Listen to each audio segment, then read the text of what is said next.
So we do not have a sponsor. If you want to help us keep the lights on, buy a t-shirt by going to the link in the bio. And don't forget to subscribe. Like, comment, and spread the good news. God bless. Welcome back to the Reclaim the Faith podcast. This is episode 22. And this episode, as always, is produced by Medjugorje Studio, the best podcast studio in Ireland. They provide every single service imaginable. And we love doing the podcast here. Everybody is so sound. And we love James. James, we love you. And do not forget the very last week, the 7th week of the Life and Spirit seminars in Our Lady Immaculate Church in Darndale, Monday night. That's tomorrow night at 7:30. And we have a very special guest that has been involved in that from day one. We have Dara Moore. I'm the rosary man, am I? You're the rosary man. I am indeed, yeah. And what a privilege to do the rosary every week and see so many men and women praying in the church together. It's absolutely amazing, you know. And the Holy Spirit is tangible in that church. You know, it really is. You know, and you were talking about conversions before, and Yeah, I've already seen people, full conversions already, as in people from no faith whatsoever and lost and walking into that church for the Life and Spirit seminars. And now going to Mass and saying the rosary daily and super excited and saying they've changed and buying books and this, that, and the other. sounds familiar. So, you know what I mean? Yeah, I do know exactly what you mean. Like, Yeah. it's brilliant, isn't it? Well, that's amazing for the area, you Yeah, know, like it's for any area at this stage, you know, because the battle is real out there, Yeah. you know, and we need more evangelization. And some of the speakers that were at that every week, like Father Pat Collins, Yeah, we had him as a guest. He was great on this. Yeah. brilliant. Yeah. Yeah, I have an experience. I can tell you about him as well, and myself. And Father Terence Dominican was there on Monday. He was powerful as well, you know, and then the lads as well. Absolutely fantastic, you know. So I think it'll roll into probably maybe Donecarney or Kilbarrack or something next, hopefully. I believe so. Does this just happen? Does this happen up the north as well? This I can go anywhere. Yeah, you know, anyone whenever can put it John together. had kind of first started talking about it, he was so excited about it coming, and I would have loved to have been able to do it, but I work up in Belfast, so it didn't suit me. So it's something I think about as well. For Someone in the comment section was talking about actually Belfast a few times. Yeah. Coming to Belfast, they're coming to Belfast. So Bill Dalton, obviously, who's running it, and with Brendan as well, our friend. So they're kind of just going wherever they get guided, like open to going anywhere, you know. Bill is an old saint of a man, you know. He really is. Like, he's coming from, you know, the middle of Ireland all up to Dublin, and he's so full of joy, that man. And he just wants to bring people to the Holy Spirit. That's his only intention. That's the job, isn't it? Yeah, That's the job. When you have a conversion, your life is different, you know. And the way I see it now is the battle for souls, you know, and that's what it is. And we have to play our part. I can't convert anybody. You can't convert anyone, but we are the feet in the hands of Christ on earth, you know. So we have a job to do, to play the part in that conversion, you know. And it's great to hear you saying that people are having conversions from the seminars, you know. Because in my mind, until you said that, I was like, oh yeah, maybe that's another way. In my mind, it was Medjugorje. Drag them over to Medjugorje. No matter what, just get them on the plane. That's what I do. So I just get them on the plane. You know, there's a few of us go over there all the time. We just like, even if we have to, you know, pay for people. And there's a group of us actually. There's men that will give you money, and they just come up to me and they say, "Here's 500 quid. Bring someone." That's brilliant. amazing. Yeah, and listen, like, these Catholics are just so cool. They're absolutely unbelievable. I was doing the 5th step with a fella there yesterday in the 12-step program, where I get the privilege to do that as well, you know, where they tell you the whole inner workings of your mind, really. That's what it is: resentments, fears, harms done, you know. And you write it all out, and you sit down with a lad and he tells you, you know.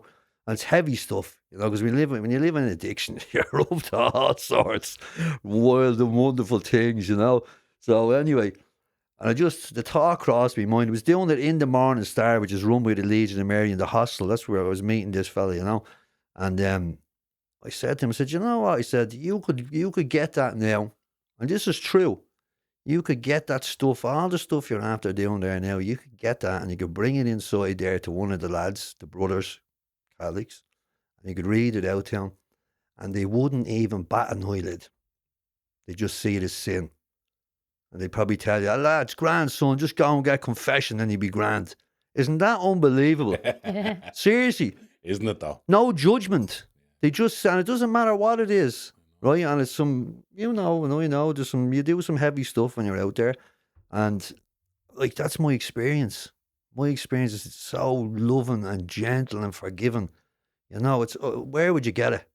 I know. Imagine another religion and you read it out, they'd stone you to death or something. Yeah, I know. You wouldn't be 100%. leaving. Happened. You wouldn't be leaving the building. No.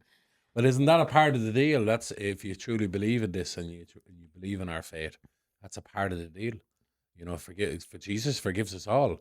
So you repent for your Yeah, sins. you have the reassurance of forgiveness through the sacrament. So, you know, we know, like, no matter what, when we go into that confessional, even like if there's something in you thinking, oh, he hasn't, you are completely forgiven. And that's the only place where that can happen, in that confessional box. It's the only place where you're reassured full forgiveness. We can think in our mind, and I remember Father Pat was on here and he had more or less said that he, you know, he's already forgiven before he goes into the confessional box. But I would actually, if he was sitting in front of me now, question that more, because we're only reassured through the confessional, and we're told that and taught that. And Jesus, I mean, so for You me, give the authority to the apostles to yeah, forgive. the authority. You give on earth to it. Yeah. I think Father Pat, I think at the time, he might have been referring to himself. I'm not sure, and it was a bit muddy. And sometimes you live and you learn with these things. But Yeah, I mean, the act of reconciliation, that is sacrament the is so most powerful. so powerful, And I would, and it's been so important for me and Danielle, honestly. That's one of the things that separates us from the, I can't remember what they're the- called, the freeborn or whatever, The born again. Baptists and all that. Free- Yeah. Well, born free. Beat me, I can never remember their names. Well, it's called the Do you know the freeborn thing about the Baptists. born again? I just wondered. Born again, The that's born it. agains, do they like? Have they no problem with the fact that it's its own denomination and it's only around 60, 70 years? Like that is it. Like that to me is it's so. Hang on, it's only around 67 years and it's become such a big phenomenon. Have you not a problem with that?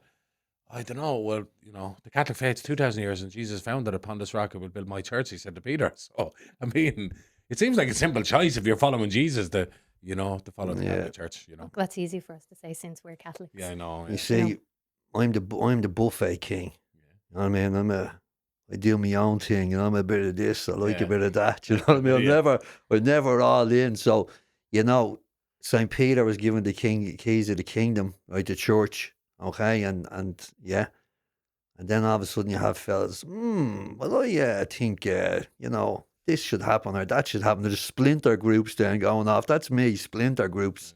You know, never fully surrendering my will to the truth. You know, so all these things to me are just, they're humans, not God. Humans that have decided their version of whatever it is. So therein lies the problem, you know. Yeah. So I don't even, to be honest with you, I don't even know most of the differences between each thing, and I don't really care either. I think there's 50,000 denominations. Yeah, but I don't know the difference. I wouldn't be able to sit here and, like, you know, tell you what the difference is, but I do know a few differences. Like, and one of the main things I think with all of them is Mary, you know, Mary. Our Yeah. Lady. Like, I just can't. She is, blows my mind. Mother of God. Like, she saved me. Yeah, She saved me. You know, but she brought me to Jesus. that's You the know? thing. And Yeah. I think people forget that, but for most people, she has brought us to Jesus, and never does she, or do Catholics believe that she's above. But again, that's something that is stereotyped, or they think that we glorify her over Jesus, and that's not the case whatsoever. She points us to Jesus, and she herself wouldn't want us to love her more than him. We She's love the her. Ark of the Covenant. And as they say, yeah, when Jesus was on the cross, he did say, behold your mother. We are all, he told us to do that. So if you don't want to listen to us talking here, listen to what he said on the cross. You can't.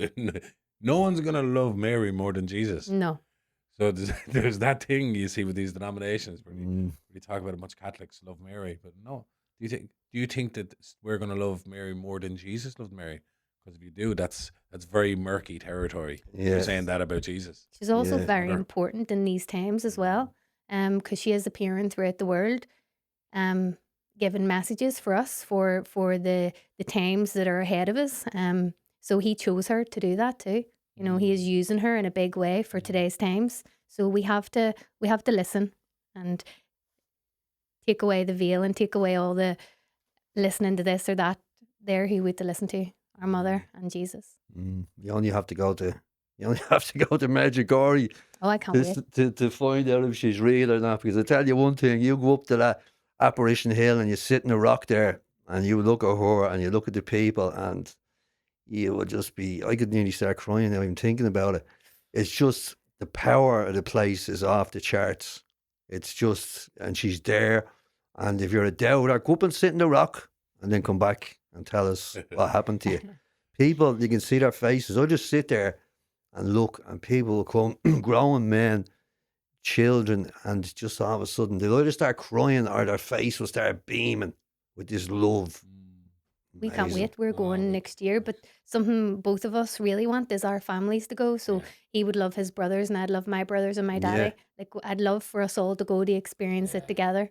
It's something we've been praying for. So Please who God. knows?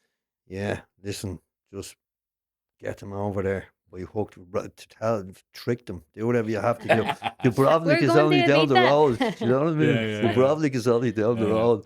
So you can book a week in Croatia and then just throw them in the back of a car or something and bring them up there. But yeah, no, look, as part of my conversion, I actually ended up in the Legion of Mary. I came through the 12 steps. I had a spiritual awakening, for want of a better word. I changed, you know, and during the lockdown, I wanted to give back, you know what I mean? I was only after going through the steps, I think about a year, and the lockdown kicked in. And I went looking for all different charity stuff. I was emailing companies and all, you know, offering me myself. Nobody was getting back to me, you know. And at the same time, I was going to say this is a long story, but this is a long show. So it's all right. And take us back, So- Dara, as well. Take so- us Yeah, back. tell us. I was in the electricity and gas game, changing customers over for years, you know, businesses and stuff like that. And one of the fellas we changed over was Des Kelly, carpets, you know. And as part of doing the deal for his shops, he brought me into this hostel in town, the Morning Star, you know, to do the electricity in there for him. So we did that, and I continued to do it on an annual basis. Des passed away, God bless him, in the meantime, and lockdown kicked in, and I ended up going in there to renew the electricity contract and the gas contract. Mhm. I've been refused out of all these places, and never dawned on me until I actually was in the place talking to one of the brothers. I says, "You was looking for volunteers in here? We're always looking for volunteers. Run by the Legion of Mary." I had an open mind, you see. There's the key. That is the key. You have to have an open mind. And I was already praying to God now at this stage, right? I used to go down and sit on the beach for a half an hour on a rock looking out, because I live close to Dollymount. So I'd be down there, and the weather started to get bad, so I started to go to the church. I had no problem going into the church, and I wouldn't denounce anything. I just didn't know anything about it. Nor did I really want to, you know, be religious, as I called it. I was okay being spiritual, you know what I mean? You know, because I didn't have to answer to anyone. But anyway, I started praying that statues would go in and light candles, you know what I mean? I'd be praying for all people who died, I'd be praying for lads who are struggling, I'd be praying for myself to do good, all nice stuff, like, you know what I mean? And one day in Raheny Church, got a tap on the shoulder. There's a woman there, a real old woman. I was starting to think, was she actually there, not to be honest with you, because I've never seen her again. She gave me a miraculous medal. And she said, "Son," she said, "go up and pray to her. She's much more powerful than him." I think it was poor El Saint Anthony or something, you know. But anyway, so I started to go up to Our Lady. I started to pray at Our Lady instead of Anthony. And then that thing happened. I ended up in the Legion, you know. I said, "Hang on a minute here." I signed a copped on, like, this is Our Lady's Legion of Mary. And actually then I remembered when I was 10 or 11, I was in the Legion of Mary for X amount of time, Raheny. I remember bringing a statue around houses, me and one of the lads. I don't think we lasted too long though at the time, but nevertheless, I was there well. So I should love to come in and volunteer, you know. And the first night, I went straight into the Legion meeting, which is a presidium as a group. You know, every church and thing has a presidium, which is a group attached to it. And there was about 20 men in there and a priest, you know. And they all really nice to me, you know. But the first thing you do is to say a rosary. I was like, oh my God, what's this? Never said a rosary in my life, you know. It scared the life out of anyone. But these lads had something about them, you know. They were happy, they were contented, and they were really, really nice and gentle. You know what I mean? It was really, really, it's just something that happened. I know now what it was, and I stayed there. You know, it's become a big part of my life now. It's a hostel in town, the Morning Star. Um, Next door is a women's hostel, the Regina Charity. And the Morning Star looks after 60 men. And it's just run by volunteers. There's indoor brothers there, and then the rest of it's volunteers, you know. And it's amazing, an amazing place. And they say it's the holiest place in Dublin, actually. Where is it? Sorry. It's beside Brunswick Street, Morning Star Avenue. Yeah, massive There big is. statue of Our Lady outside. So Frank Duff set up the Legion in 1921, I think. Listen, I'm liable to say something that's not fact. I'm liable to We all quote. do that. I'm liable to quote scripture that's not bang on either, but Yeah. it's what I hear, Yeah. and it's okay. I'm okay with that, and so is the Holy Spirit. So about 1921, Frank Duff, Irish fella, set up the Legion of Mary, but he went to the 1927, because that's the code of the door where you hang our coats.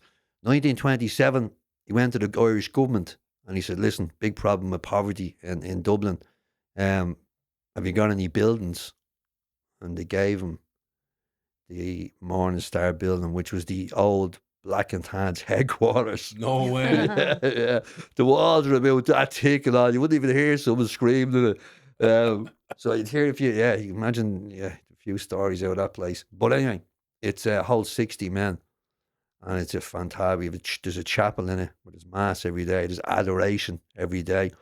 There's priests coming to stay in it. There's priests coming in and out of it. The Dominicans are close by, and the Saint Saviours, they're always coming in and out. And spiritual directors, there's groups meeting in there, everything. So I was surrounded by all these people, and the indoor brothers, people who have given their lives to God, you know, all amazing. The help I got was absolutely unbelievable, you know, and now it's a massive part of my life. But I was trying to tell you, I suppose, how I found my way to Christ, you know. So even at that, right, I was in there, right, I was just praying to Our Lady. That's all I was doing, praying to Our Lady, saying the rosary once a week. I still hadn't surrendered me will, you know. Jesus, yeah, sound fella, all right. Don't really know much about him, nor do I really want to. I'm okay the way I am. See, as I said, I'm a buffet lad, you know what I mean? So I'm all right, you know, don't really need to mass every week, and, you know, that's for the other lads, not for Dara, you know what I mean? But I became, after two and a half years, I became powerless again. I was doing something that I didn't want to be doing. I was starting to look at a bit of pornography again. I'd been off for a couple of years. And I was doing it against my will. That's what powerless is. Doing something against your will. Don't have the power. Even though I don't want to do it, I'm doing it anyway. So that was tormenting me, you know. So I started to say the rosary every day, because at this stage it was starting to cop on, hang on a minute, this isn't really, you know, there's more to this drinking game and, you know, addiction game that meets the eye. It's actually, the battle is it's in a different place. It's a spiritual battle. So I need a spiritual weapon. Now, I did know where the rosary came from, and why the Dominicans wear their beads down the side of the garment is because that's where the knights had their sword. So the rosary, right, that's a spiritual weapon, right? We start to say the rosary every day. And that's what I did. I started to say the rosary every single day.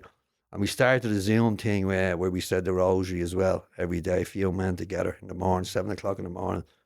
And then I ended up in Medjugorje. I was out working in a place out in Skerries. I went into the church, See those little cards I gave you? I went into the church in Skerries one of the days to say the rosary, and a woman come over, same thing, tapped me on the shoulder, gave me one of them cards, Medjugorje, Our Lady. I knew the lads in the hostel, they're always going over there. I said, right, that's it. Didn't know what to expect. To me, like in my head, saying, oh my God, I still classed them as kind of holy Joes, do you know what I mean? I wasn't quite there yet, you know? But again, open mind and needed power. I need power. I am a weak, really, really weak, broken individual. I can't rustle up anything myself. Love, peace, contentment, joy, happiness, everything comes from my relationship with God. I can't produce these things myself. I learned that over the years. So if I don't give me whole self to God in every shape or form I possibly can on a daily basis, I start to suffer. Fear comes in, resentment, bitterness.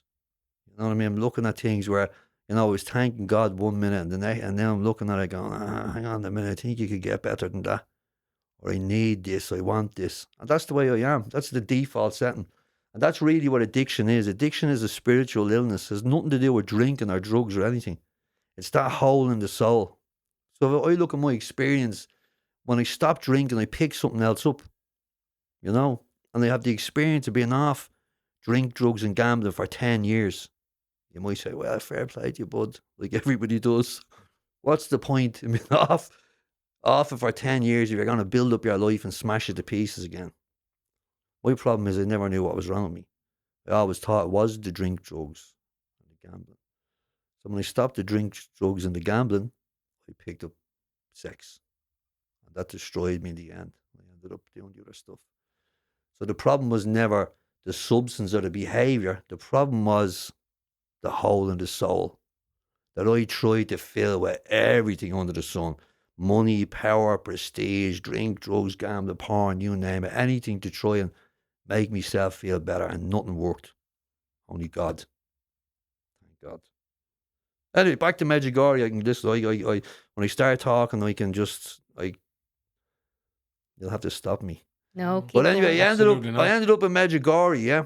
And I remember going into the church, and I can't even, it's really difficult to describe a conversion, as you probably know yourself. It's really, really, really difficult. But something happened to me. You said it there earlier on about the books, and just something happened to me where it just felt like I was at home. This is it now, Pat. You did it. You did it. It was like it was after winning the lotto or something. I said, oh my God. Like, this is it. There was no more, it was just the buffet banquet was over. And I was like, I was home. Yeah, everything just made sense. Now, I don't know whether it was tick or whether I don't know what was wrong with me. But if you gave me a bit of script before this, right? If you gave me a bit of scripture to read, right? I'd be looking at it going, what in the name of, what are you talking about? Lamps at bedsides, burglars and houses and all. I just couldn't. There was no depth. There was nothing there. Like, we spent my whole life talking absolute tripe to people who talked absolute tripe back about horses, which I knew nothing about. Jockeys and all sorts of stupid stuff in the pub and the parties and all. So I had no depth at all. But it was like my mind just smashed open. And all of a sudden, bam, I'm listening to the priest up on the altar, like, and he's talking this new language to me. I think, oh my God, the word became flesh and dwelt among us. God came. It was nearly telling me, God came to the earth. He lived among us. He's trying to tell us what to do, And then when I got this thirst for scripture and saints and books and all sorts of stuff. I went mad. Best kind of mad. Well, I don't know. People around me are going, what's going on with this Oh, fella? it's happened to us all. But it's like, yeah, but the worst part about it, there is no bad part, but there is and my girlfriend was sitting here. She'd be grabbing the mic and all. There is a period of adjustment, we'll call it.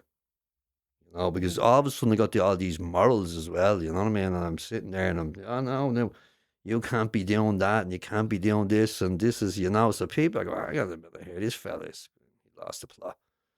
You know. And even in a relationship, I went back and said, I can't have sex anymore.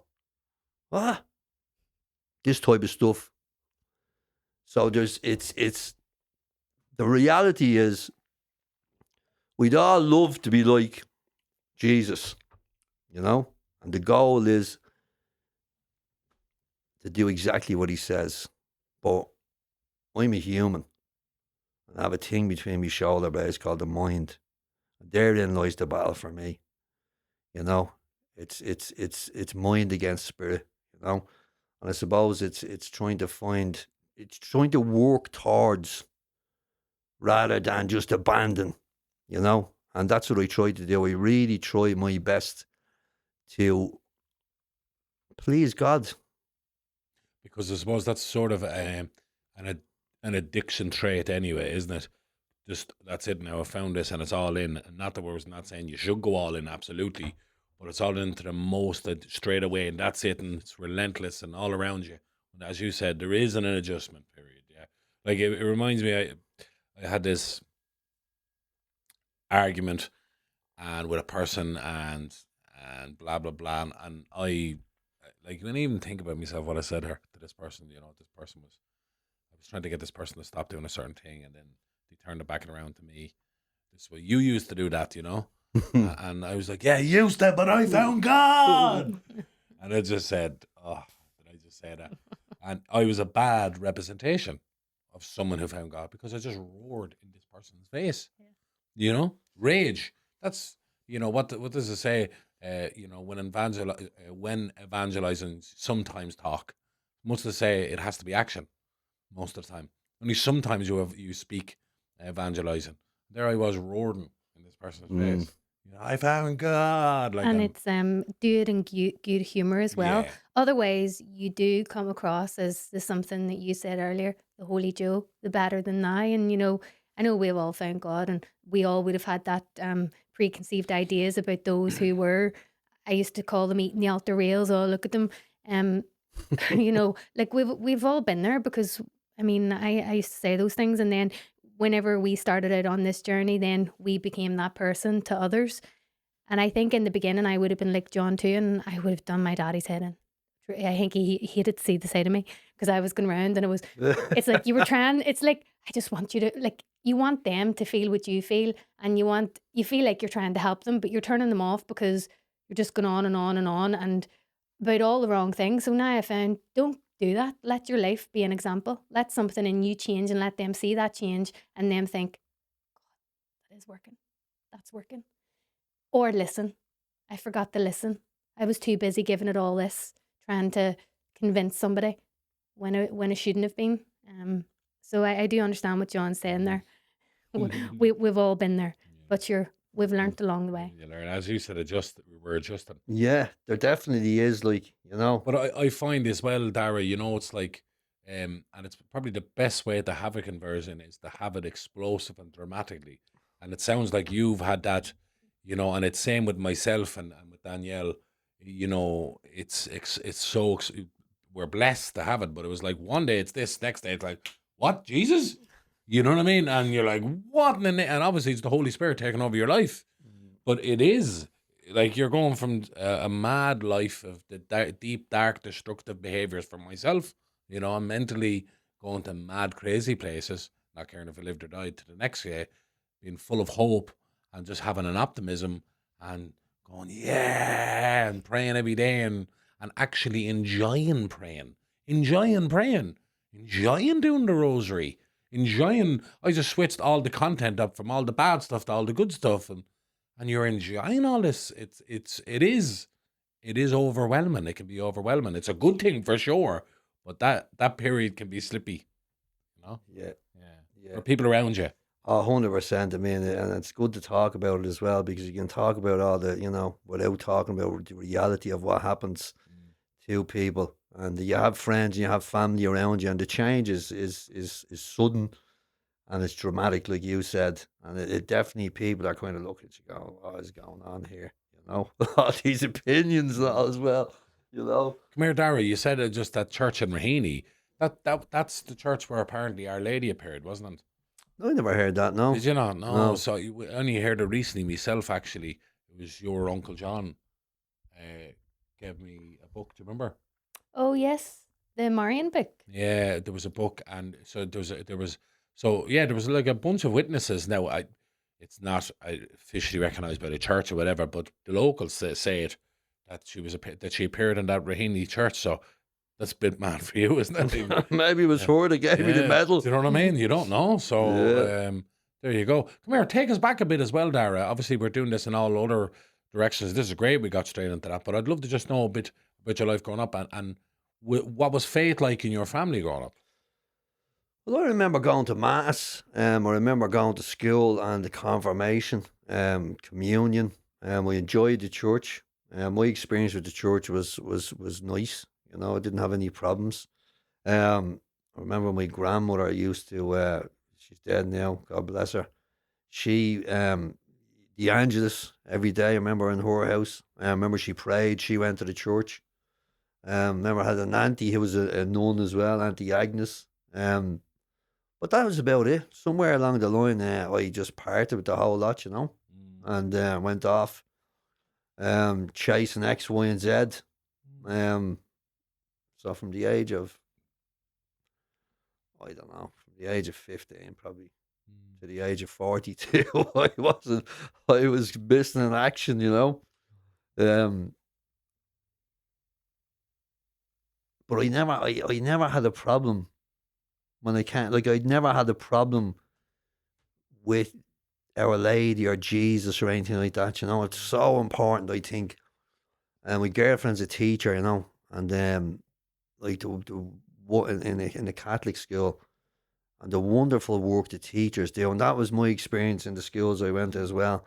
You don't realize it at the time, but really what they're doing is they're putting that faith in the kids. They're opening their hearts up a little bit just by the things, communion, confirmation, the Holy Spirit, the songs, and they're teaching them stuff as well. That's starting to go. Yeah, well, recently that's what they brought in now, Brought isn't in. it? Where they're not preparing kids for communion and confirmation now in the school. They actually said did they use the words unlawful Well, that's in the north. in the So north? it's simultaneously it happened in both north and south, but even probably worse in the north in that it became unlawful up the north, Hmm. because it's seen as discriminatory towards people with no faith or different faiths, which is mind blowing. And particularly if you look at a place up the north where there's the Catholic Protestant thing, and you'd imagine both groups would be holding on to Christianity really, really hard. But that's crazy. And then down south, what happened is now they're not preparing them for communion and confirmation. Officially a part of the school, it's outside and it's optional, and it's outside of the school's jurisdiction, but they do it inside the school. They're using it as a facility, but it's like an optional thing now. And now they brought in other multiple faiths in the teaching in primary school, and you have to learn about all the multiple different faiths. I think that's very scary. I think that not think this country was built on Christian values, on the Catholic faith. Um, Everything we love about our country and our way comes from Christ. That's a fact. Yeah. So to remove that is, I don't know. I don't quite know if people realize what's happening right now in the country. There's a major seismic shift, and it is spiritual. It's exactly what you were talking about, Dara. We're in a spiritual battle. I We think clearly are. because a lot of people who are spiritually dead and not practicing their faith, they're falling into that, that they don't care and they don't think this is good, and they use the scandals of the past to say, well, look at what this done, that did, blah, and they're using that as an excuse for. To me, it's an excuse because not all priests are bad, and as me and John have said, it's infiltration, In and fact, if very few are. yeah. It's the opposite. Very few are And if statistically. we're here talking today about how faith has shaped us morally, how it's shaped our lives, how it's done things for the better, made us better people because we think hopefully less of ourselves and want to do things for others. And to want to take that away, I think it's people who clearly aren't practicing and don't understand the depth of what we will be losing as a society. It's scary. To me, it's scary. And if I had children, I would be, I think I'd homeschool. I think now the way that things are going, that's what I would do because I wouldn't want those to lose. I wouldn't want any children that I would have to lose those teachings, to lose what has been a big part of my life and John's life and clearly your life. Yeah, it's sad and it's scary, you know. Somebody, See, sorry, it's just a wee example as well is that we were all being taught that when we were younger, so that when we did stray and we were lost, those seeds were already there. yeah, So we had something. What are them children who aren't being taught any of that going to have when they're out in that big bad world and we know it's a big bad world? I can't imagine like actually not having, like actually not knowing. Imagine growing up and like not knowing anything about like Jesus or Mary or like it's hard to believe, you know. And the role the faith played in saving Ireland and keeping us through the Yeah, worst of times. Saint Patrick. People like people they go into town, they get drunk, you know what I mean, run amok. That's what they think Saint Patrick is. Saint Patrick's Day. Like I did it. I never thought about it Yeah. until I come back to the faith, you know, what it actually is, you know. Like it's like even somebody told me there, one of the local schools down our way, they're not doing a nativity play this year because there's kids there, they don't want to leave them out because they're obviously from different religions and stuff like that. Just thinking to myself like that's just, you know. There's like this toxicity within our elite, ruling elite, where they've now adopted American politics and certain ideologies, where they're injecting American ideology that's sweeping across the West into our country when we've a very different past, a very different history. We shouldn't have guilt about our past and history. We were colonized. We experienced genocide. We had our religion banned. We went through everything. We were sent to the four corners of the world.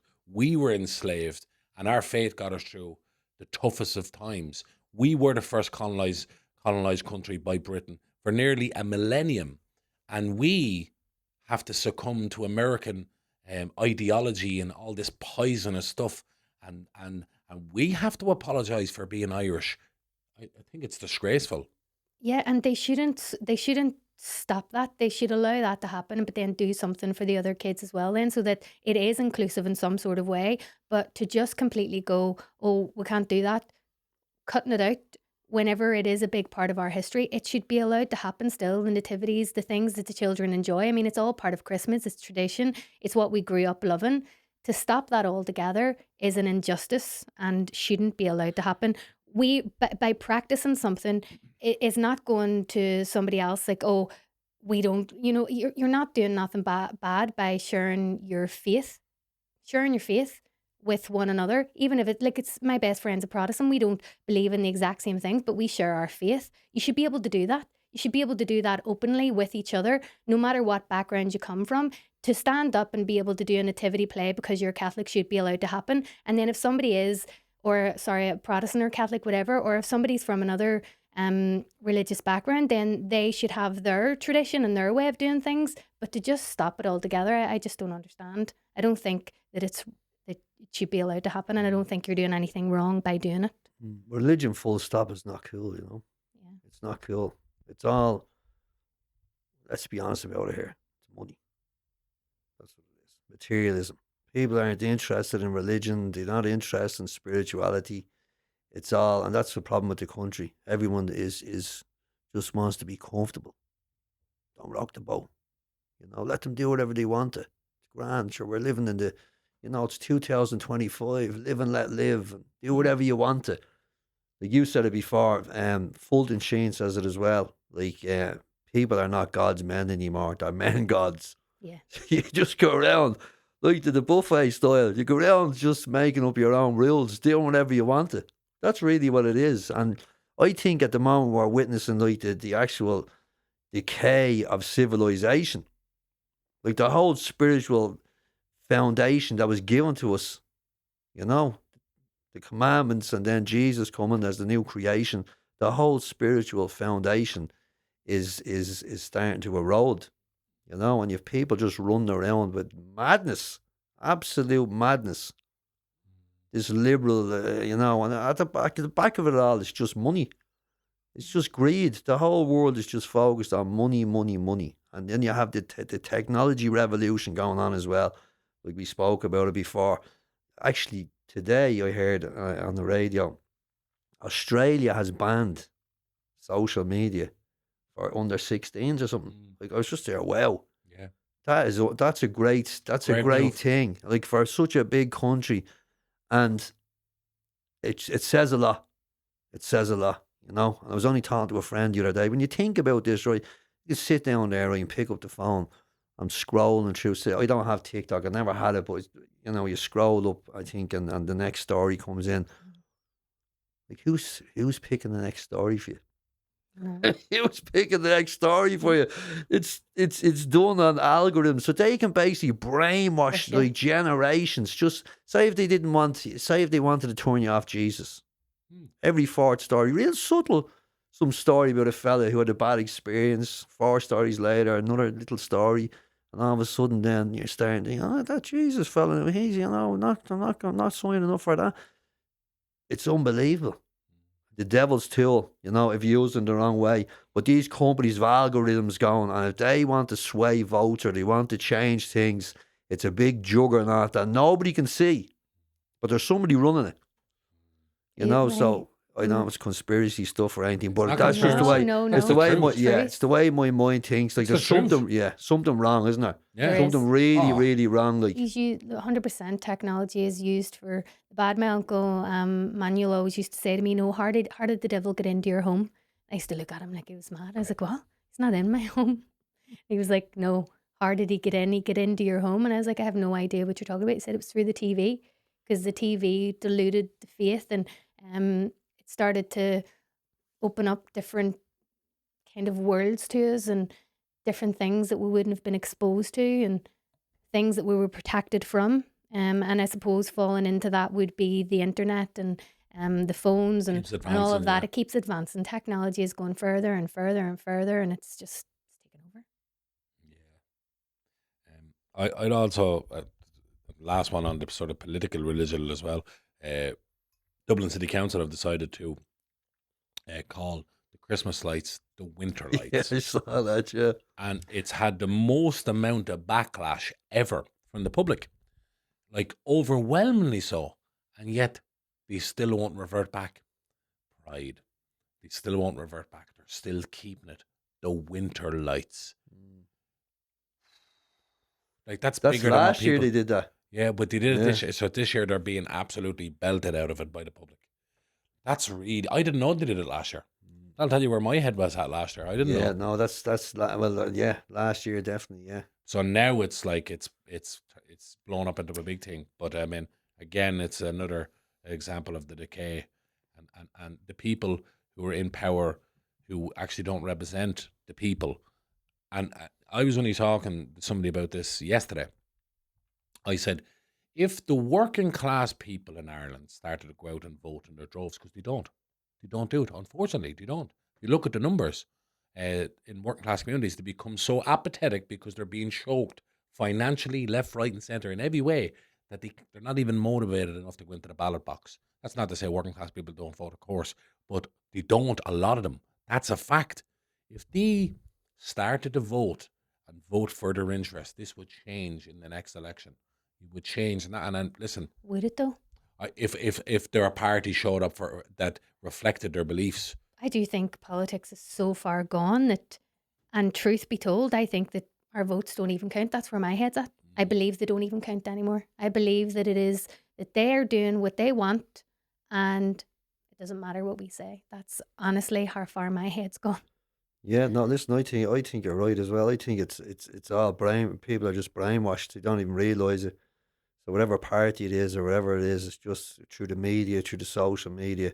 It's just brainwashing, fear, just pointing, marshalling the people in a certain direction. You There know was what I actually mean? something recently, me and John were watching a podcast, and Netanyahu, you know, through his whole thing with Israel, it actually came out that he was paying influencers. You know, he is actually going and approaching them. So to think that that doesn't happen in our own communities, like that's what he was doing, like big influencers, giving them big money to say what he wanted.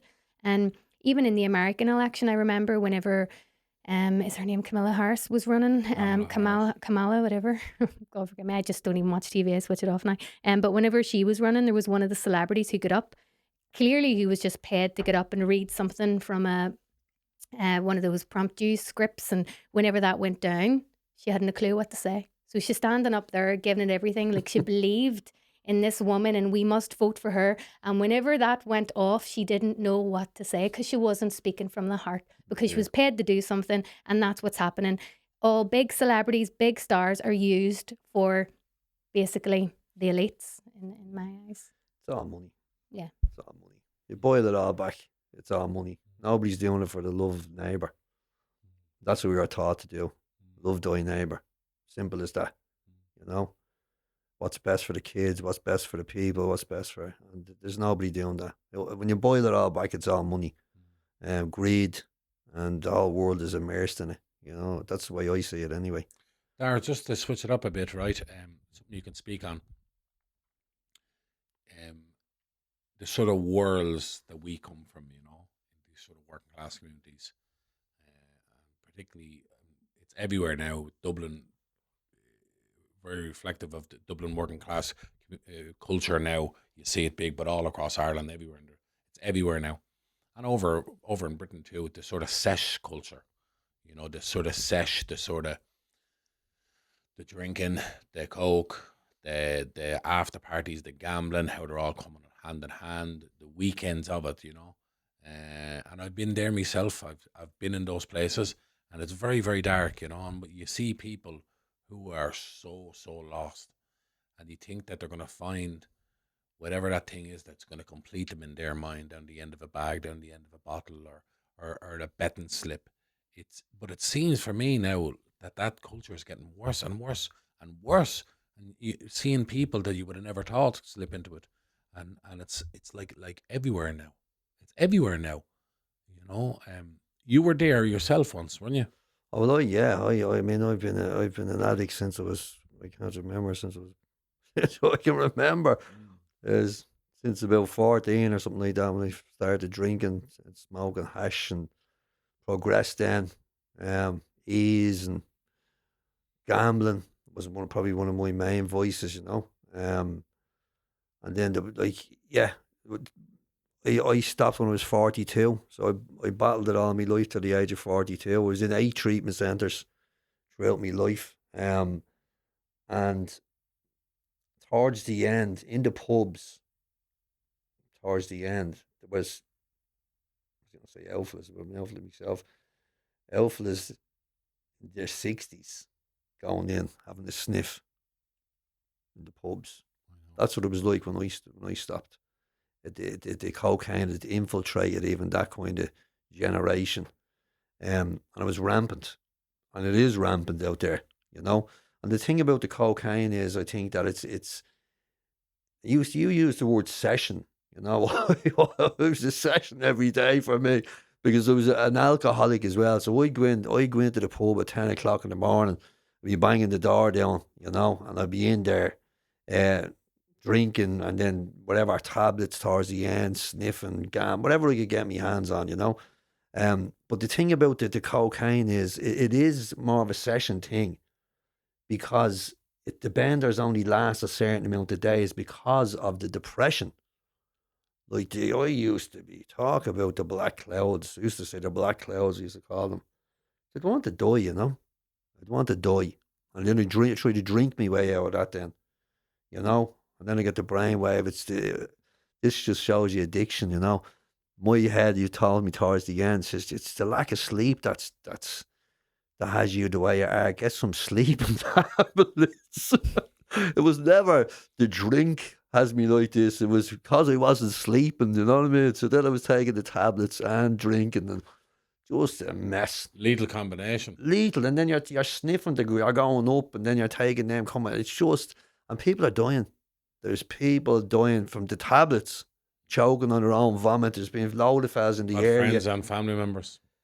Yeah, you're taking the tablets to come down, and some people smoke. That's how they get into smoking heroin from the ease. They were taking the ease, and they needed, the come down was bad. Ups and downers. Yeah, look, it's just, again,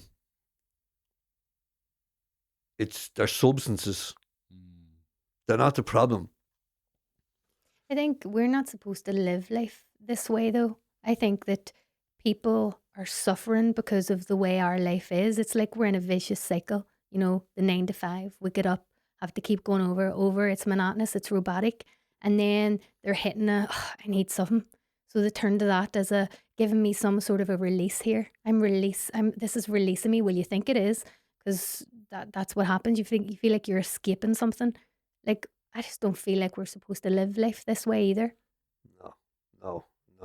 But if you look at some people, these are almost kind of the mysteries. I always think about stuff like this.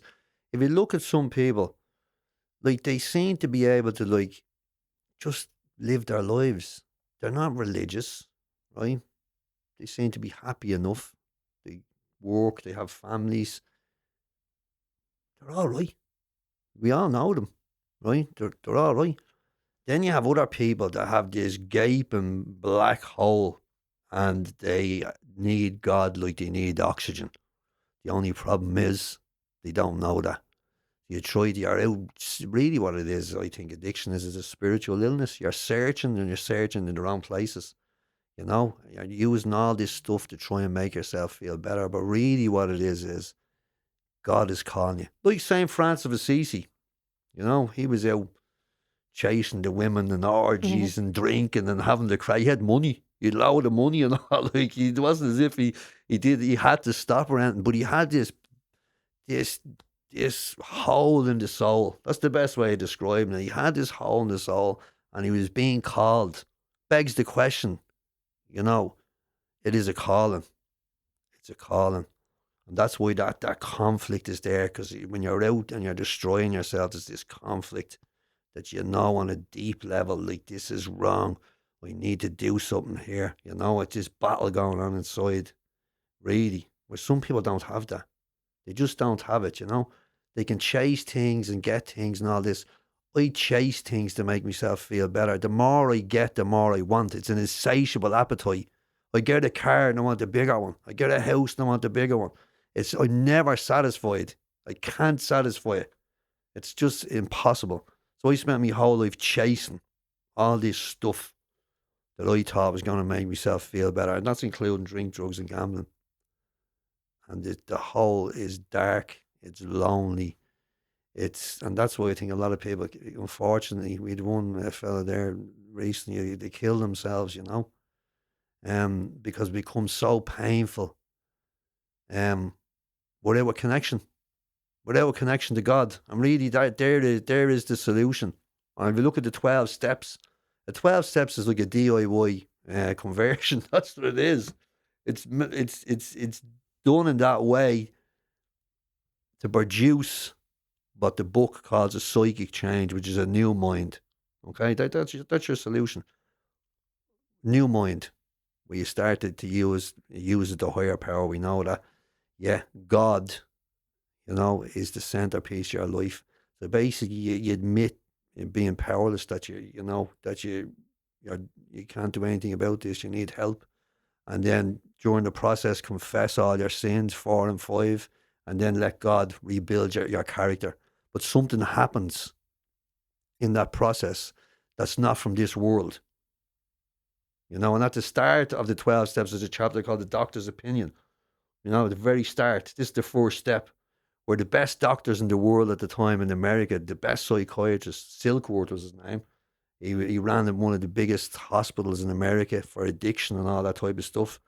And he spent his whole life in the field. So him and all the other doctors, they knew each other. And they had no solution whatsoever. No medical, psychiatric, no solution to the addicts that were coming in. The real addicts that couldn't stop. So no matter what you told these lads, listen, your liver's going to explode if you have another drink. And the fella would sit in front of the doctor and say, listen, doctor, I'm done. My family's there. I love them. I have my job. I never want to drink again. And my health is gone. I don't want to drink. And the doctor see the same fella coming in a week later dead. He's after drinking. The doctor's like, what is wrong with these people? So they know there's something wrong with the people's minds, but they can't do anything about it. They try everything. But no matter what you tell them, they keep drinking. So they know there's nothing they can do for them. There's nothing we can do for these fellas. But what they start to see in 1935, 39, what they start to see is there's a group of fellas that start to get well. A light goes on in their eyes. They start to look different. They start to talk different. They start to help other people. And the doctor's like, hang on a minute here. What is going on with these? They've started the steps from the Oxford group. This is where I came from. They started the steps and they've had a conversion by going through these steps. So the doctor writes in the book, something more than human power is needed to produce the essential psychic change. So this is the doctor, the best in his field at the time, putting his hands up in the air and saying, you know what? We have no solution to these people, these real addicts. We can't do anything. There's your solution. And he starts to prescribe God. I just got written down in black and white in the book. That's a man of science. And that's what happens when you get through the 12 steps. When you surrender, which is humility, right? And then you use your will, which is action. When you put humility and action together, and you sit down with somebody and you start to get honest, you start to go through them steps, God shows up and something happens that produces the new mind. And there's your springboard, for finding, look, we're all, they use the word higher power, and we could talk about this for ages, and it's to keep it open for everybody, but there comes a point where my version of God was no good anymore, that I needed something with substance. And if you the whole base, I suppose, for evangelization is that, for me anyway, Jesus is God incarnate. So he's come to the earth to show us, to save us, to show us how to get to heaven, to save us, to give us salvation. And it's all written down in black and white. So how can I say I have faith or I believe in God without actually wanting to know what he's telling me or what he's asking me to do? It doesn't make any sense. But therein lies the problem. It's the mind, isn't it, against the spirit. The mind will always try to, and Padre Pio always says, the only way the devil can get to your soul is through the will. So he's always trying to, even I have this book at home called The Lord, right? A priest told me to get it. I came across it one day, and I read the first couple of chapters, absolutely blew the mind off me. Romano Gagliardo or something is the name, the man who wrote it. It's an old book. Unbelievable, the depth in it. Right? And then all of a sudden, I haven't read that in a couple of months. Every time I think, I want to read that book, there's some excuse comes in. There's something blocks me even saying it now. I know what it is. Doesn't want me to read any more of it. That's the other fella and how he works. I can't remember what I was even talking about now in the first place. No, you're making total sense. I can't remember. But that battle with the mind, Conversion. That's what we were talking about, conversion. So when I had my conversion, I remember I came back from Medjugorje, went into the church, and I just looked around, and the average age is about, it was in Dooneycarney actually, the average age is about 65 or something like that. And I just remember thinking, I have to do something about this. I had an argument with the girlfriend the other day, because words can come out.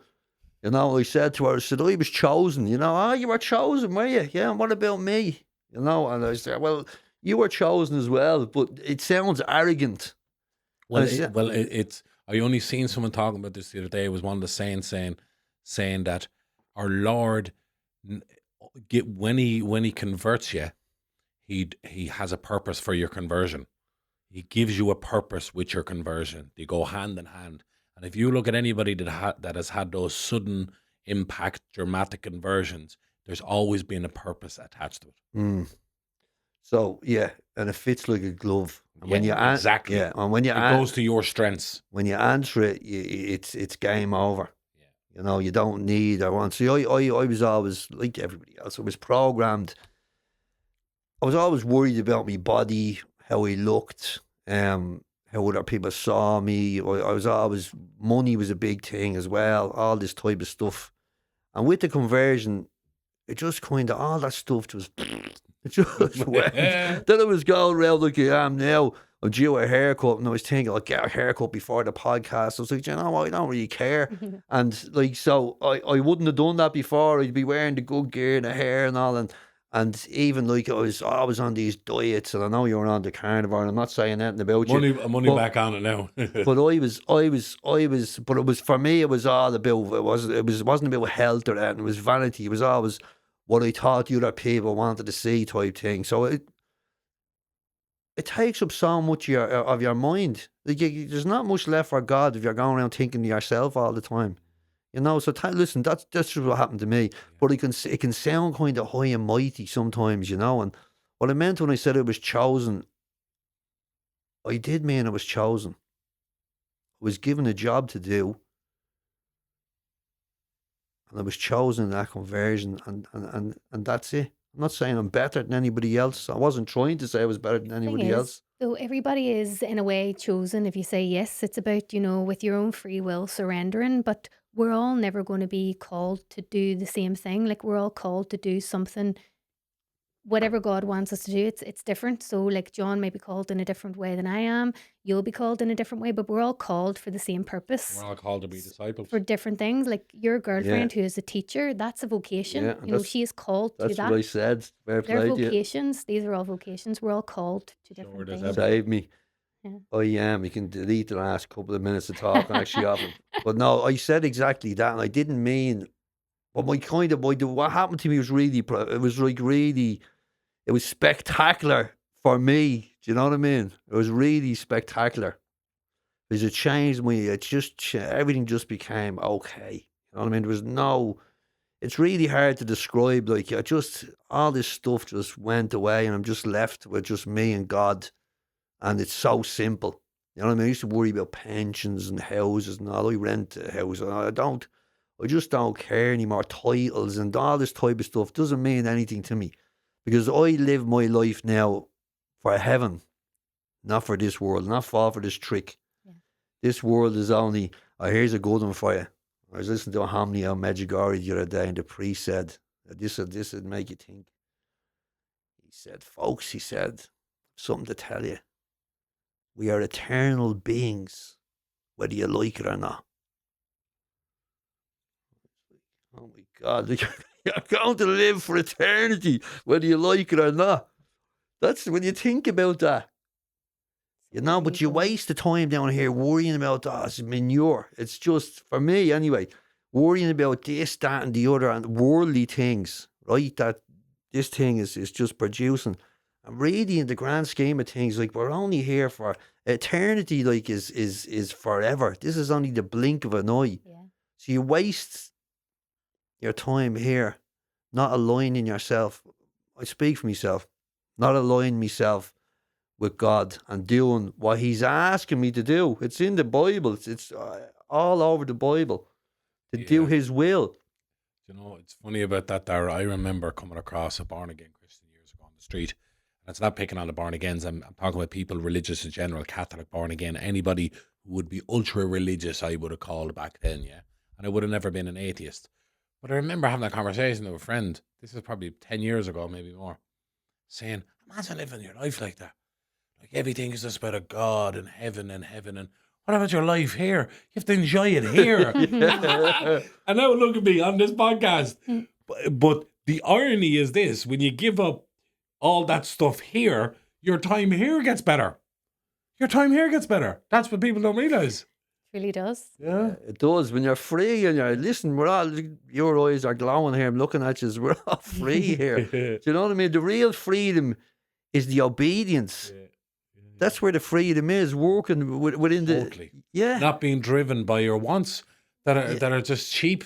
Everything is just cheap. Well, you're never satisfied. Yeah. It doesn't matter what you get. No, it doesn't matter. Even in the Doesn't matter. beginning of this journey, though, I had real issue with what people would think of me. Like I really was, Holy that. Joe. And I was really starting to panic, and I was afraid. I probably was more afraid to be vocal or to say things on social media or to do this or to do that. Like I would have been more afraid because I obviously did care about what people thought. And like the deeper you go into this, I've lost all sense of that. I do not care. I don't care what people think. It doesn't matter to me. But it is mad where I started out in the beginning of this year with that fear of all of that, and now that weight's lifted. But you're doing it because you're doing it for God. Yeah. I mean, not doing it for anybody else, for the love of God, isn't it? Yeah, 100%. Everything you do, when you started to do it for the love of God, you know, that's selfish. Isn't just, I'm not saying I'm going around like a saint, you know what I mean? No. Never thinking of myself, but certainly like I love of neighbour, love of God. What were you chosen for? I was chosen, I believe, and this comes from the Legion as well. The battle is for souls. That's what's raging out there. And I was simply chosen to be a soldier of God, to fight that battle, to bring people back to Christ. To, as I say, I haven't got the power to convert anybody, but I can stick them on a plane. I can throw them onto a plane. I can bring them over to Medjugorje, the headlock, and see what happens. Yeah. And that's what we do. Listen, bro, do you want to go to Medjugorje? Right, let's go. And I've seen all sorts of wonderful things. Conversions happen. I can bring them through the 12 steps. Again, I just do my part. A lot of them don't get it. You use your 'Cause skill. you can, you can meet I use people. the program. It's Yeah. nothing to do with me. Like, and that's the weapons that I have. The two main weapons. I've done loads of stuff. I've had the recovery masses in Darndale, where we'd have testimonials and we have a mass. We bring in priests and all that type of stuff, and stuff in the hostel as well. You know, bringing Father Pat Collins in there, brought Father Pat Collins to Darndale. Anything to try to bring the people back to the church, back to the faith, back to God. Fulton Sheen has a good one there. You know, he talks about if you want to convert somebody, get them to say the rosary. Either two things will happen. One, they'll stop saying the rosary, or two, they'll be converted. Couldn't agree more. So Yeah. it's That's just the best advice ever. it's just trying to just the whole life is geared towards it. You know, people that you talk to, fellas that you're trying to help. You know, and I have a great the hostel actually is a great tool in that fight as well, because there's work in the kitchen, serving the dinner. I cook in there myself one of the days, washing pots and pans, cleaning around. So fellas that are going through the steps, that are finding their way back to faith, you know, they can come into the hostel. We say a rosary after each shift in there, bring them into the Legion, that type of stuff. So it's all geared towards bringing Our Lady as well. Just bring the people, try and get them to Our Lady, because she will do the rest. Yeah. She will bring them back to Jesus. Earlier on, when you talked about her and when you talked about your experience in conversion, you got really emotional. Yeah. What's that about? Well, sometimes I just start crying out of pure. I can do it now again. Now just Yeah. pure. Why Having your did cram you? with you. Just why did you pick me? Like, you know what I mean? I'm only now. I'm nothing. Why did you choose me? Like, it's the greatest thing that could happen to anybody. It's the greatest thing that can happen to you. Like, why did I look around and the people are just? I'm not. Again, I don't want to sound like I'm any better than anybody else, because I simply amn't. But I think- look around and some other people that they don't seem to. The same thing didn't happen to them. or hasn't happened to them yet or something. I don't. I'm going to probably sound really mental when I'm trying to explain this. No, I get what you're saying because people would often say, like, we've seen comments on our social media saying, I've done the rosary, I went to mass, I did the confession, I don't feel any different. And so for those people who are listening, like people expect something to be like, boom, that's it. Everything's going to be amazing now. It is a process. And the thing with this, it's about getting a personal relationship. That's a good start. Start with those things. And not everybody is going to get the big light bulb moments that Mm. you're talking about. You've had, not everybody gets that. So for those people who aren't getting that, how can we encourage them in some way to stick with it? Because people are trying, they're trying, and maybe they aren't being blessed with the same. But as Jesus said, be patient, and He will in His time. His timing is perfect. He calls everybody at different times for different reasons, as I say. So for us, it's all well and good and saying those moments have happened for us, but for others who it hasn't happened to, how do we keep them? How do we keep encouraging them? That would be my kind of how do we talk to people and keep encouraging them to stick with it? But the grace of God is real, isn't it? Yeah. It's real. I suppose what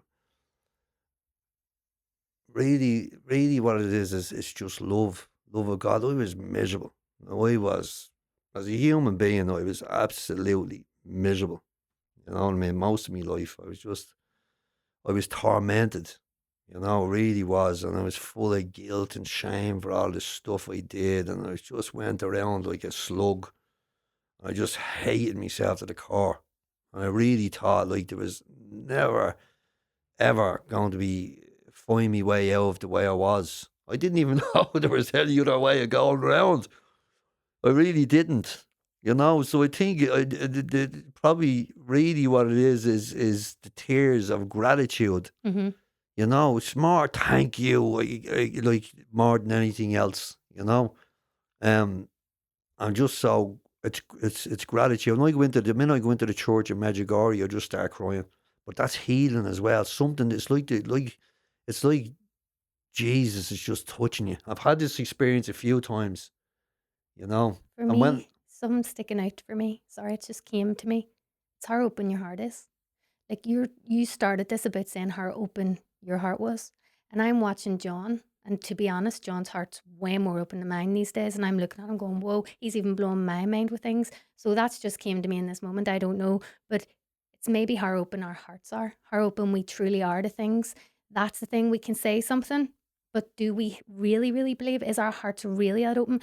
Watching him, I sometimes think going, he's putting me to shame here, like how much he is really trusting this. I still am in that wee bit of I would have more of a But reluctancy do with you know things. what, Danielle? I'm only getting something here as well, just from what you were saying.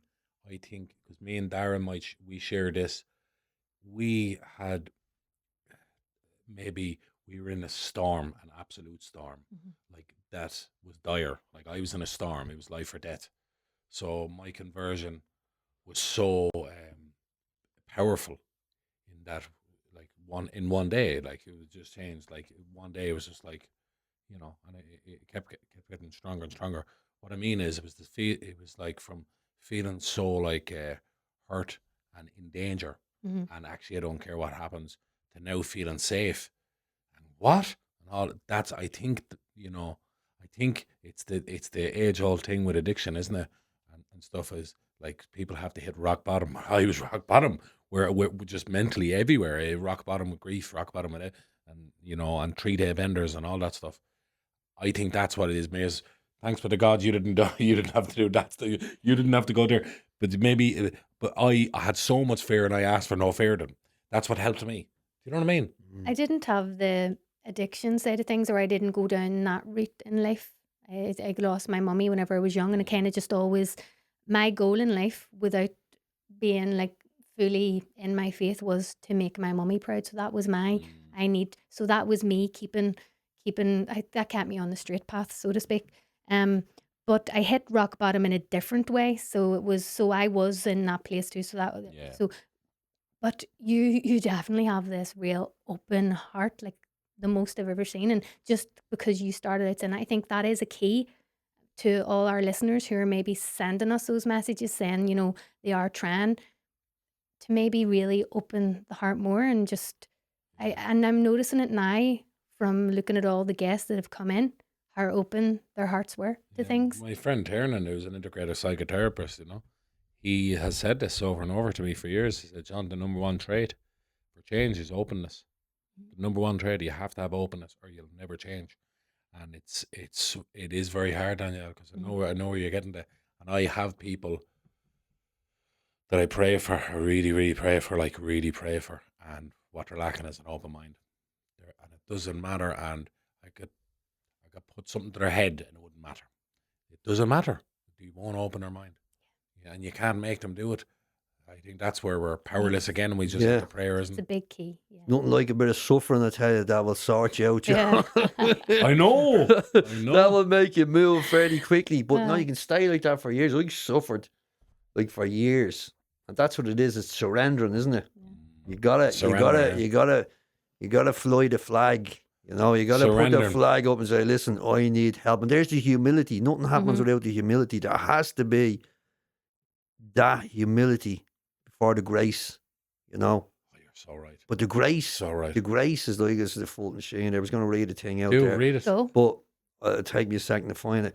But he talks about when the grace of God, like, cuts through the intellect, like it slices through those defenses that you have there, the closed mindedness, the X, Y, and Z, just goes straight through like a knife through butter, and all of a sudden, this clarity that you didn't have comes in. You can see your situation. The defense, the denial, or the delusion's not there. And all of a sudden, you have this power. I need to do something here. You know, it's amazing when you do it. The grace of God is real. So, any people who are suffering out there, get on your knees. That's the first thing you Surrender, do yeah. before anything. You get on your knees and you say, please, Lord, help me. And if you really, really mean it, He will show up 100%. no doubt about it. You know? Do you want to read us that? I'll try and find it there. If you can Yeah. keep the show on the road there. Whenever we were talking about suffering as well, what I've realized is that my suffering came from myself, my mind. You know, I was suffering because of what I was telling myself. It's just mad. Like, it's so funny when you're sitting here, like the penny drops, and it's all these wee moments, boom, boom, Yeah. boom. But I was suffering whenever I was younger through my own mind and what I was telling myself. And it's great whenever you can break those chains off, and it's only through God that I was able to, and clearly Yeah. you two were able to. Yeah. Yeah, it really hit home. That's the surrendering thing. Yeah. It's the key. It really is the key. But your ass is like the surrendering things are ongoing. Yeah. Like Father Terence Every was talking day. about the other day, he was saying like at the life and the spirit the other day, he was saying like God is working in us even now. He's constantly just working in us. Ah, You never get that feeling that like you're doing what your class is everything. Go to mass every day. I'm saying the rosary. I'm doing me scripture reading. I'm doing X, Y, and Z. And they're all right for a while, but then you get this. It's like that old holding the soul type feeling comes back. There's something not right. You can't put your finger on it inside, you know. And that's the Holy Spirit asking you to move again. You That- need to do something different. That happened to me, Move. yeah. That happened to me recently. So going through major spiritual warfare of late, like really getting tested. And like the biggest test since the conversion. The biggest test and how much do I trust God? And am I going to listen to the ways? Because there's a way out of this. Yeah, because my own self, my flesh wanted to do things. My mind went to mad places. You know, anger was major. And my pride and anger are a dangerous combination. So I was getting tested. And I had to, and thankfully Danielle as well helped me so much. But I did a fast. I did a week-long fast. And there's that thing that was driving the pride and anger, and then there's also another scenario that I'm just so worried about. And I did the week-long fast, and you're not meant to talk about fast while you're doing it and all that, and you put oil on your face and all that. Say, but and I didn't complain. Only Danielle knew because she had to know I was about her every day. But I did the week-long fast, and I offered it up, and the whole situation that I was really angry and prideful about and all that subsided, not completely, but it seems to be. And then the second situation, the person I was worrying for, this was so mad. So I was asked, this Matt Talbot has been coming all the time, you know. It came with Dara Keelan and the podcast and has constantly come at me, Matt Talbot, everywhere, honestly. And then a priest told me to pray to Matt Talbot for a person. I was in a confession and I said, Father, give me a bit of advice, this lovely Indian priest. And he said, pray to Matt Talbot for this person, you know. And I have been doing that. So I finished the fast last Sunday, wasn't I? Mm-hmm. And then on the Monday, I woke up just with this concern about this person, and I'm praying and praying and I'm praying and praying and all the way to Dublin, and I'm praying, and then I have to go to Life and Spirit seminars, right?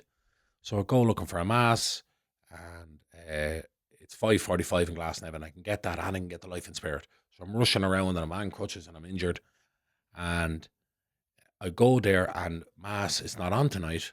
Miraculously, it's adoration instead, even though on their website it said.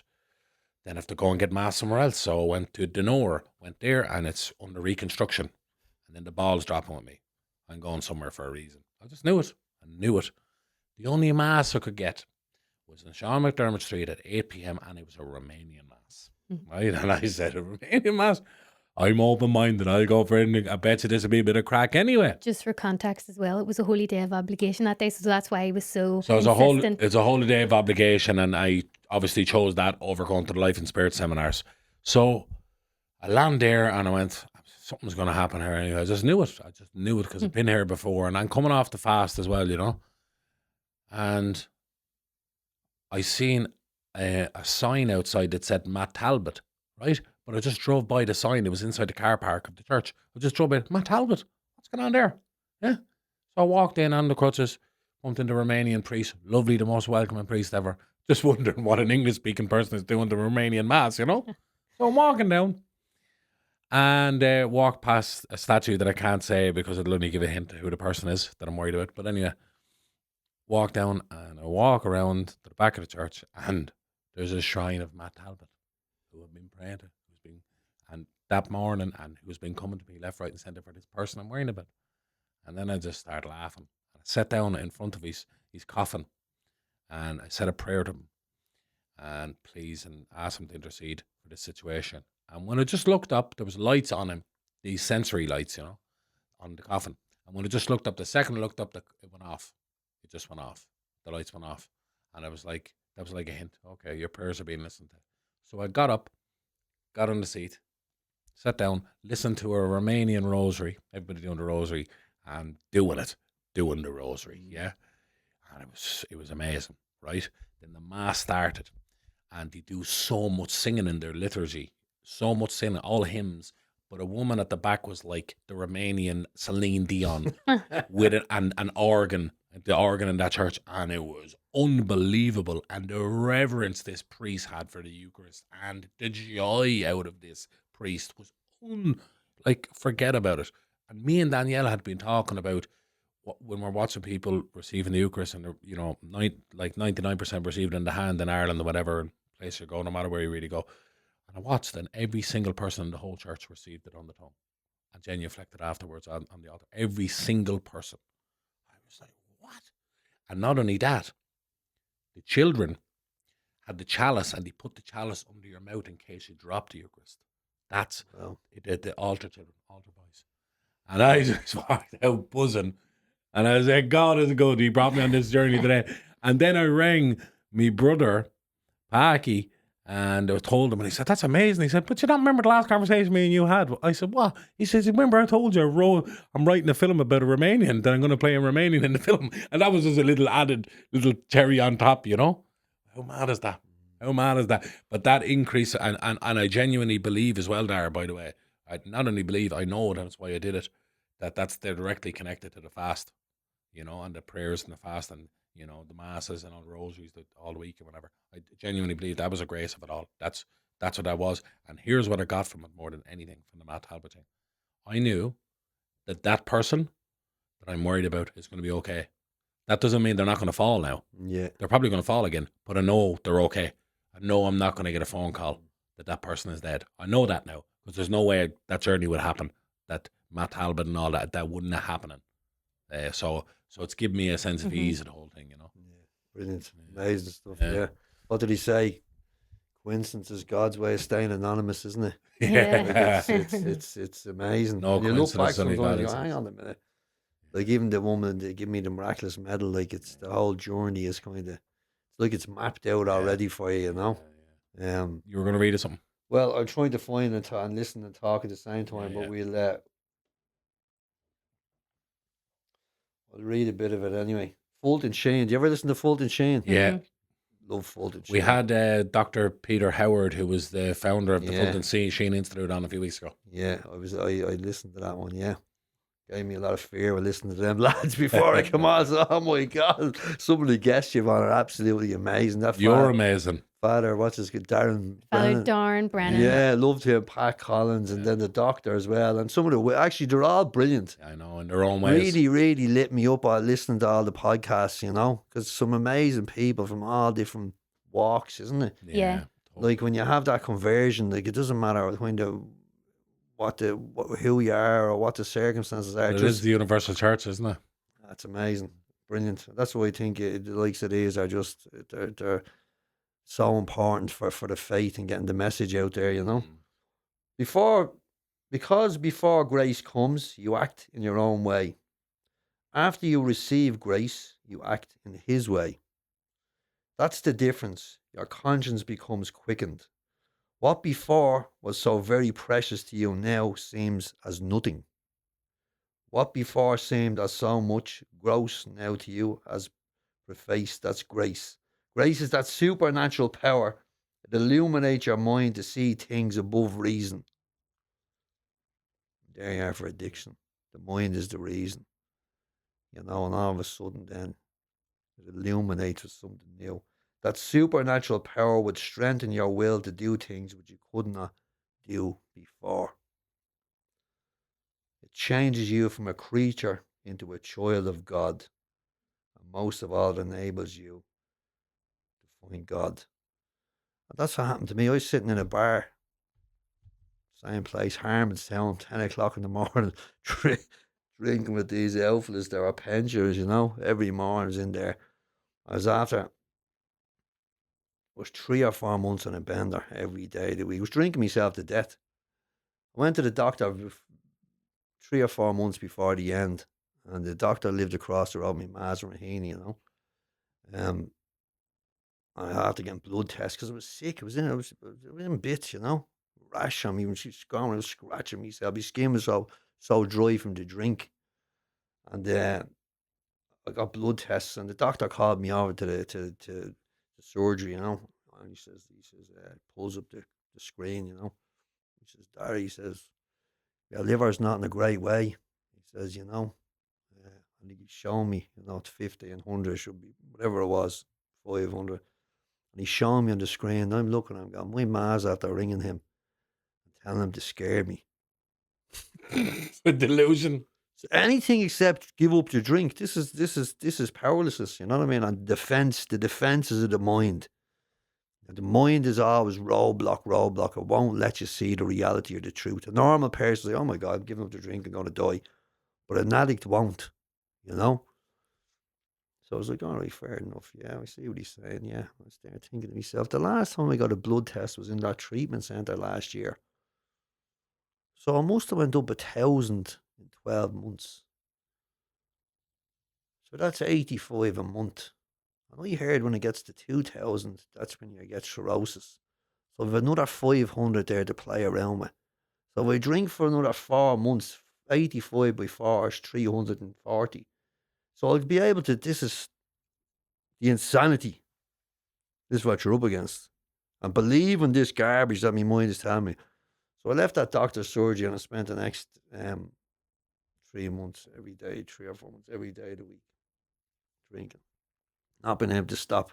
And then tablets and anything else we could get a hold of, you know. But then I prayed every single day. And what I mean I prayed, right, I prayed and I cursed God at the same time. You know, yeah, Mum used the words, but I used fairly heavy language. How did you let this happen to me again? You know, Because when I relapsed after the 10 years, I was 10 years off the drink, drugs and gambling. When I relapsed, it took me about 8 years not being able to stop. I cursed them every day. How did you? Because I built up a life, I smashed it to pieces. And cursed them every day of the week. But also I was praying every single day from the depths of my soul. Please help me. Please help me. Every morning I'd walk up that road to the pub and I'd be nearly crying. But my feet were still moving, not wanting to drink, but I was still going there. And one day after a couple of days out, like really bad, I drove a car from Harmonstown to over to Cabinteely. I couldn't remember to the ex-wife's apartment. Woke up in the sofa at 6 in the morning. Couldn't remember how I got there, which way I went up the motorway through the city centre. Proceeded to drink cans. Had a few quid in my pockets after winning a few quid in the horses. Decided to go up to Darndale and buy a couple of rocks of crack, which we never smoked. We had enough problems as it was. Proceeded to smoke them. And I woke up the next morning and that was it. I just knew the game was up. Something happened to me. All of a sudden I prayed. I said, please help me. And I went back to the pub, cure myself as you do, you know what I mean? I can't think without, which I couldn't without a substance. But straight away I started to make phone calls. I rang a treatment, never rang a treatment centre in my life. I had this power, the grace. I know what it is now. I knew I was dying and I was going to die, you know. Rang the treatment centre. The woman said, you need to find out whether you have VHI or not, how many days you have left. I rang the VHI and they keep you ages on the phone. And I have no patience. But I stayed on the phone. This is in the pub in the morning. And I organised the whole thing myself. And I went into that treatment centre. And straight away, looking back now, God was with me. Because all the other places I went into, I'd latch onto these fellas and I'd be spinning them stories, like the pub with no drink, spinning them stories, now the big man, hard man, all this type of stuff. And I latched onto this young fella, he was 18, and this other fella who probably shouldn't have been in the treatment centre, he wasn't firing on all cylinders. And I latched onto these lads and I was locking them in toilets and turning their wardrobes upside down, all the usual stuff I'd be up to. And this voice, get away from them. And this woman from the same place the year before I was in, this counsellor, came out to me at the time, the year before, when I was at the smoker shed, spinning all the lads' stories and cursing all. She called me over. She knew me from other treatment centres. She said, Dara, when are you going to grow up? She said, when are you going to grow up? Get a grip yourself. I remember thinking at the time, she's I won't repeat what I thought of her, you know what I mean? She came into my mind straight away. That was the conscience of God speaking to me through the conscience. But he heard it. Oh, get away from them two fellas. That's the grace. That's the power. That's not me. Do you know what I mean? Something happened and something came in and I copped onto it. I was prayed every morning in there. That was the start of my prayer every single morning. I went down to the little garden in the place with a statue. I'm not sure whether it's Our Lady or Jesus or Joseph. It was one or the other. I went and sat there every morning and I prayed. And I continued that on ever since. Again, what I'm trying to suppose stress is there anyone out there who's struggling in any department or suffering or whatever? The first part to call is to ask for help from God, you know, and you won't be left unanswered. Really, you won't. But you see, our problem, where the trust in God comes in is, for me, is I pray or I want stuff to happen, but I don't, I can only see what my mind lets me see. The results of my prayers could be something that I didn't ask for, something I'm not expecting, that I can't see at that moment. So therefore I think, oh, well, the prayers aren't being answered, you know. But in the spirit world, like it's completely outside my human mind. So I can't see any of this stuff. In the grand scheme of things, like even somebody could pass away And you heard it in the church with Mickey Hart and stuff like that. We don't know the reasons why these things happen. It could be a young child, but that child could be spared some suffering that we can't see that's going to take place 10 years after. It's all outside my jurisdiction, So I try my best just to let the will of God be. Yeah.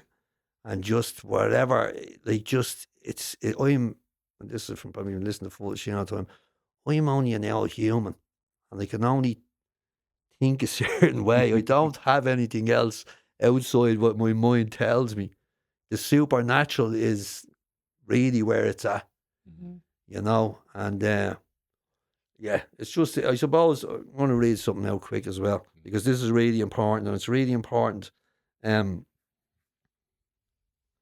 it's scripture. So when I went with that problem with the porn, the Medjugorje and stuff like that, I did a confession. Now, not only the porn, but I went around for years where everything was sexualized. So everything I saw was something to do with sex. It wasn't like, it's just the way the way I went around.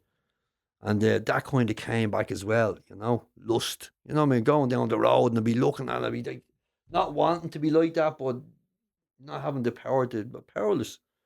And the old mind started to come back. And so I went over and I did a confession. And I was actually sitting in the graveyard at the back of the church in Medjugorje. And it was like somebody hit me with a magic wand. Just boom. The whole way I was just changed. And I'm going to read this out because this is what the priest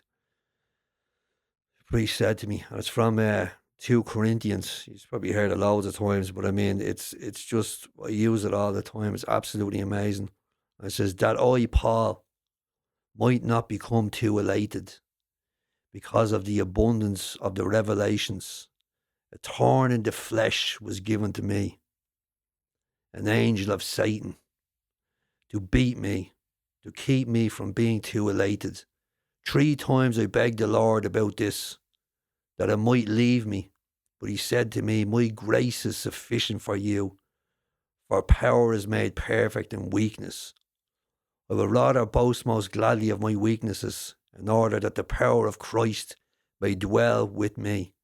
Therefore I am content with weaknesses, insults, hardships, persecutions, and constraints for the sake of Christ. For when I am weak, then I am strong. It's like, oh my God. Like that just, like,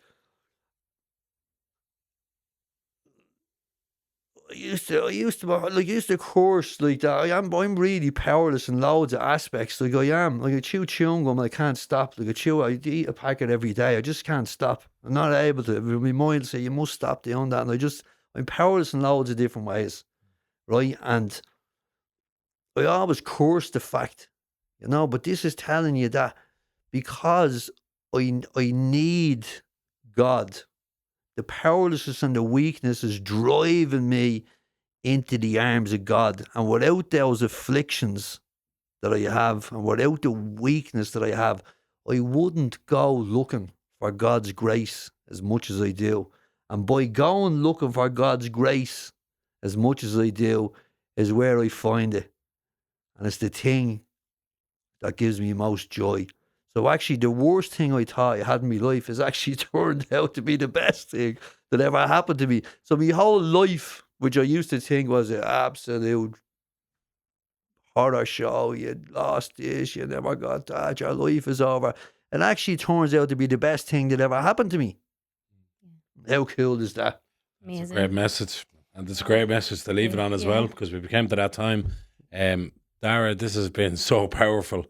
And an emotional roller coaster as well.